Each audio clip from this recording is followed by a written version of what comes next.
The time of the law and the prophets has come to an end with John. Since then, the good news about the kingdom of God is being proclaimed, and all kinds of people are forcing their way in. Luke chapter 16, verse 16. ಜನರು ಮೋಶೆಯ ಧರ್ಮಶಾಸ್ತ್ರಕ್ಕೂ ಪ್ರವಾದಿಗಳ ಗ್ರಂಥಗಳಿಗೂ ಅನುಸಾರವಾಗಿ ಜೀವಿಸಬೇಕೆಂಬುದು ದೇವರ ಅಪೇಕ್ಷೆಯಾಗಿತ್ತು.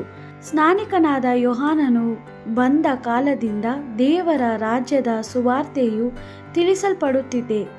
ಅನೇಕ ಜನರು ದೇವರ ರಾಜ್ಯದೊಳಗೆ ಹೋಗಲು ಬಹಳ ಪ್ರಯಾಸಪಡುತ್ತಿದ್ದಾರೆ. ಲೂಕನು ಅಧ್ಯಾಯ 16 ವಚನ 16. திருச்சட்டமும் இறைவாக்கினர்களும் யோவான் காலம் வரையிலும் தான்.